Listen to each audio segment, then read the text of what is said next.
안녕하십니까. 오래간만에 다시 뵙습니다. 우리가 원예 심리 상담에 있어서 원예에 대한 또 원예 치료 관련된 이야기를 많이 나눴지만은 오늘은 원예 심리 상담의 중심이 되는 심리 상담, 이 상담의 방법에 대한 부분에 있어서 우리가 어떻게 접근할 것인가 하는 것에 대해서 함께 이야기를 나누고자 합니다. 먼저 우리가 접근을 할 때에 세 가지 영역에서 생각해 볼 수가 있어요. 무엇이냐면은 우리가 감정을 다룰 것인지 아니면은 이성, 인지적인 부분을 다룰 것인지 아니면 행동적인 어떤 변화에 대한 것들을 다룰 것인지 하는 것에 대해서 우리가 먼저 생각해 보아야 됩니다. 여러 가지 이제 이론들이 있지만은 이제 크게 이제 나눈다면은 감정, 정서를 다루는 그런 학자들은 대체로 이제 프로이드나 융, 또 대상 심리, 대상 이론가들이 바로 이 부분들을 많이 다뤘고요. 이성, 인지를 많이 다룬 상담의 부류를 보면은 이제 대표적인 학자가 이제 칼 로저스의 인간 중심 상담이나 빅터 프랭클의 의미요법 또는 이제 아론 백의 인지치료 이런 것들을 이야기할 수가 있습니다. 또 행동을 다루는 것에 있어서 대표적인 것은 바로 행동치료죠. 행동수정요법 이런 것들이 바로 우리가 다룰 수 있는 부분에 있어서 물론 이제 서로 이제 중첩된 부분들도 많이 있습니다. 서로의 기법들을 많이 활용하고 서로 이제 다양한 부분들이 서로 이제 혼용해서 사용되고 있지만은 중심을 어디에 둘 것인가 하는 것들을 좀 생각해 본다면은 원예 심리 치료는 우리 감정, 정서에 대한 부분에 많은 포커스 또 중심을 두어야 되지 않겠는가. 왜냐하면은 이제 원예라고 하는 것 자체가 정서적 안정을 주고 정서적인 어떤 친밀감을 줄 수 있는 그러한 소재이기 때문에 우리가 정서적 부분을 함께 다룰 줄 안다면은 훨씬 더 원예 심리 상담을 하는 데 있어서 원예 치료를 하는 데 있어서 좀 더 효과적이지 않겠는가라고 하는 생각을 하게 되는 것입니다. 우리가 감정이라는 것은 어떤 것이냐? 감정을 우리가 이제 세 가지로 분류하면은 1차적 감정과 2차적 감정 또는 도구적 감정으로 그렇게 이제 분류하기도 합니다. 1차적 감정이라고 하는 것은 어떤 사건을 경험할 때에 1차적으로 제일 먼저 경험하는 감정입니다. 내가 잘 키웠던 식물이 죽었어요. 반려식물이. 또는 내가 잘 함께 정말 가까이 지내고 함께 잘 키워왔던 반려동물이 죽었어요. 그러면 우리는 어떤 느낌이 듭니까? 어떤 감정을 가지게 됩니까? 먼저 너무 슬퍼. 슬픔의 감정을 가질 수밖에 없는 것입니다. 그 슬픔의 감정이라는 게 뭡니까? 바로 1차적 감정이에요. 그런데 2차적 감정이라는 것은 뭐냐 하면은 그로 인해서 1차적 감정이 아니라 그로 인해서 나타나는 또 다른 감정이 그 일을 겪고 나서 어떤 생각이 드는 거예요. 내가 사랑하는 반려동물이 죽었어요. 그런데 이 동물이 죽었는데 너무 슬퍼. 이렇게 슬퍼해야 되는데 그 슬픔이 먼저 나오는 것이 아니라 막 갑자기 화가 나요.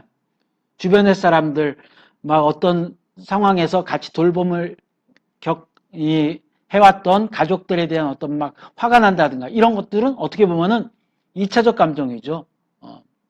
그런데 또 거기다가 이 도구적 감정이라는 것은 또 이 다른 사람을 조정하기 위해서 일으키는 그런 감정이 뭐냐면은 귀가 시간이 늦은 남편이 갑자기 막 화를 내면서 막 말이야 그래서 어쨌다는 거야 그러면 막 화를 내는 거야. 이런 것들은 어떻게 보면은 내가 접하고 있는 나의 아내나 또 가족들에게 사실은 또 다른 감정을 불러일으키게끔 만드는 그러한 행위라고 하는 거죠. 이런 것들은 우리가 도구적 감정이다라고 그렇게 표현을 합니다. 사실 우리는 이 감정에 있어서 먼저 1차적 감정을 찾는 것이 중요합니다. 많은 사람들이 1차적 감정을 잃어버리고 2차적 감정 또는 도구적 감정으로 자신의 감정을 제대로 표현하는 법을 알지 못하기 때문에 수많은 여러 가지 문제들이 발생을 하고 그러한 감정으로 인해서 자기 자신만 기분이 나쁘고 자기 자신만 좀 화가 나고 자기 자신만 어떤 그런 감정에 의해서 휘둘리는 것이 아니라 그 주변에 있는 다른 사람까지도 감정적으로 좋지 않은 그러한 결과를 낳게 하는 그러한 모습들을 우리가 볼 수가 있는 것입니다. 감정은 성장하는 것이에요.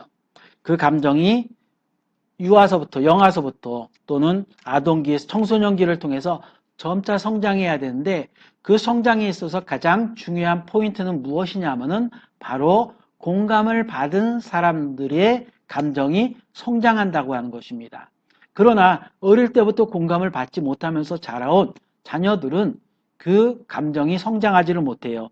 그러면은 그로 인하여서 감정을 제대로 표출해야 될 시기에 감정을 표출하지 못하고 또 그것이 억눌려 있다가 특히 청소년기가 되어서 그 감정이 폭발함으로 인하여서 수많은 문제를 야기하는 그러한 결과를 가져오게 됩니다.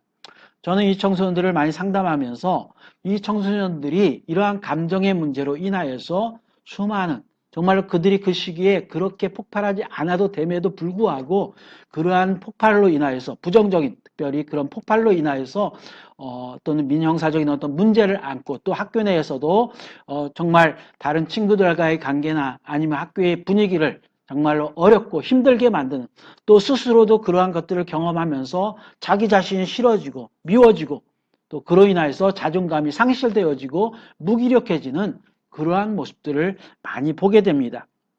가장 중요한 거 우리는 그들을 위해서 많이 공감해 주어야 된다고 하는 것입니다. 특별히 이런 말이 있습니다. 검사가 되기보다는 이 변호사가 되라. 즉 감정의 변호사가 되라고 하는 것입니다. 나쁜 행동을 수정하기 전에 먼저 그 행동을 통해서 이 감정을 읽어주는 것이 얼마나 중요한가라고 하는 것을 이야기하는 것이죠. 사실 어른들도 공감받기를 원합니다. 자신의 어떤 그런 감정의 상태를 누군가 이해해 줬으면 하는 그러한 마음을 가지고 있는 것이 사실입니다. 그렇지만은 그러한 상황들이 되지 못할 때에 스스로 자신의 감정을 알아차리고 그것을 또 스스로 공감할 줄 아는 그러한 노력을 가진다면은 사실 우리가 지금 어른이 되어서 겪는 이 감정의 문제도 우리가 쉽게 또는 차분히 하나하나씩 해결해 나갈 수 있을 것입니다. 표현과 처리에 미숙한 양육자로 인하여서 공감받지 못한 감정은 성장을 멈추고 미숙한 감정이 되어서 인생 전반에 악영향을 미친다는 것을 우리가 생각해야 됩니다. 즉 우리 성인들이 어른들이 사실은 표현과 처리에 있어 가지고 어떤 감정적인 미성숙 이러한 모습을 우리가 가진다면 그것이 누구에게 우리의 자녀들에게 동일한 영향을 미친다고 하는 것이죠. 그로 인하여서 그들이 자라갈 때에 미숙한 감정으로 인하여서 많은 문제를 일으키게 된다고 하는 것입니다. 그러므로 우리가 청소년들을 또 아동들을 돌아보기 전에 우리 자신들이 뭔가 미숙한 그러한 감정의 표현들이 있는가 하는 것들을 먼저 돌아보는 것이 중요합니다. 그러므로 우리는 이 감정을 좀 성장시켜야 돼요. 어떻게 성장시키는가? 감정을 잘 느껴야 되겠죠. 그리고 또 그것을 또 공감할 줄 알아야 돼요. 그리고 우리가 이성으로 이 감정을 잘 조절할 줄 아는 그러한 연습, 훈련 이런 것들이 우리 속에서 자주 반복이 되어야 됩니다. 그래서 스스로 좋은 부모가 되기 위해서 자신의 감정을 느끼고 또 스스로 공감할 줄 아는 그러한 훈련을 우리 스스로가 할 줄 알아야 돼요. 그러기 위해서 우리가 감정의 1차적인 것들을 먼저 느낄 줄 알아야 되겠죠. 내가 여기서 막 불필요하게 막 화를 냈단 말이에요.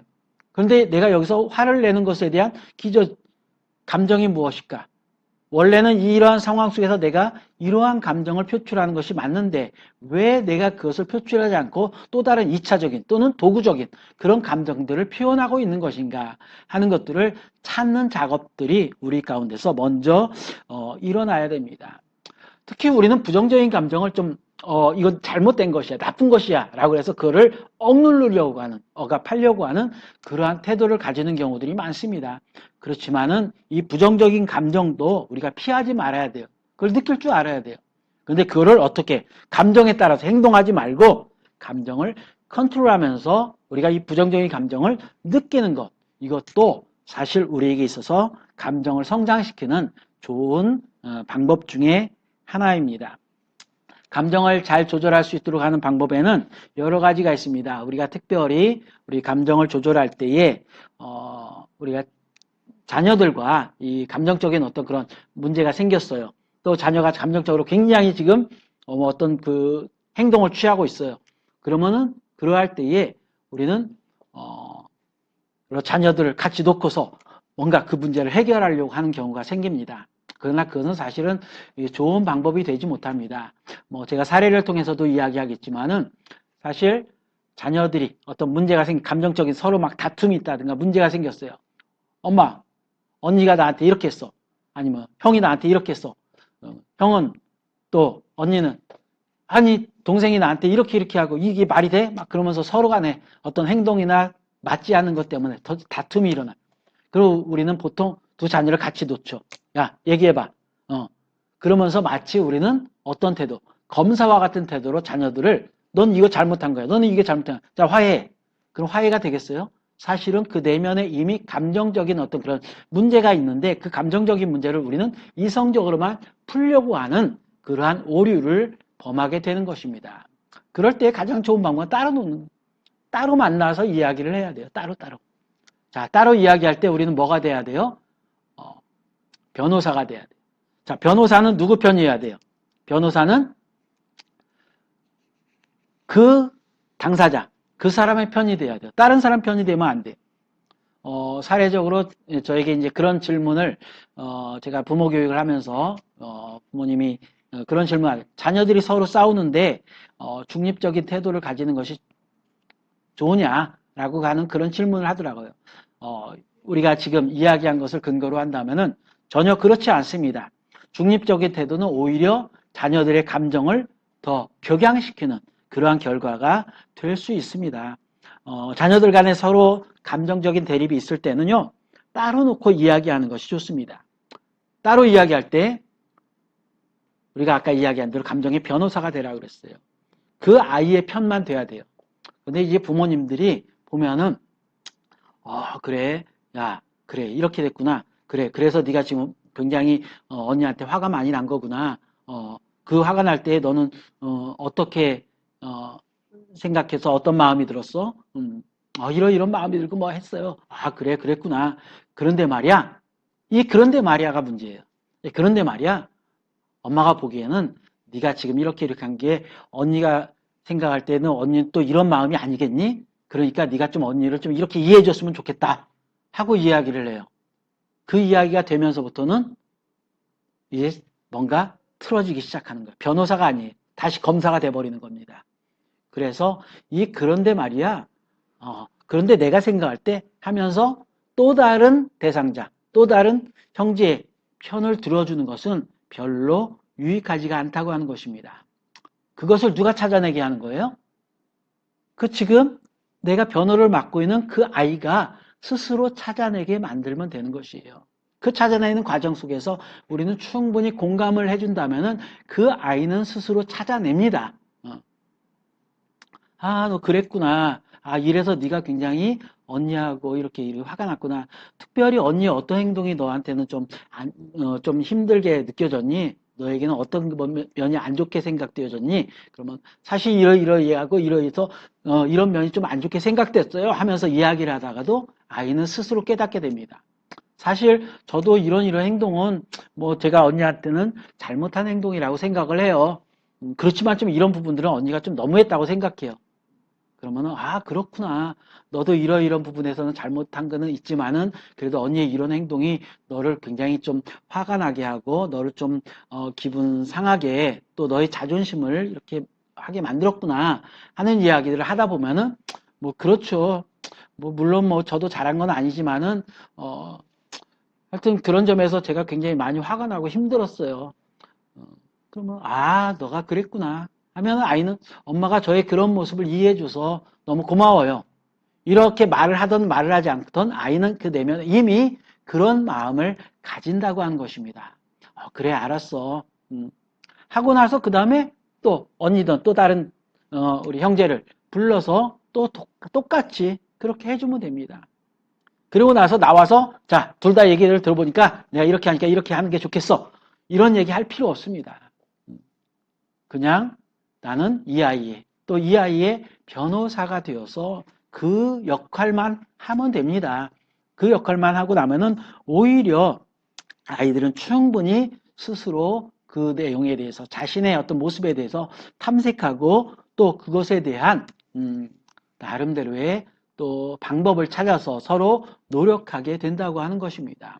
우리가 문제를 해결하려고 하면 안 돼요. 오히려 그러한 과정 속에서 스스로 문제를 해결할 수 있는 능력까지도 향상시켜주는 그러한 결과를 우리는 가질 수 있는 것입니다. 또 아이의 행동보다는 감정을 먼저 이해하라고 하는 것이에요. 때로는 우리는 아이의 행동을 자꾸 이제 문제 삼는 그러한 경우들이 생깁니다. 그런데 아이의 행동을 문제 삼을 때 절대 아이의 인격은 건드리지 말라는 거예요.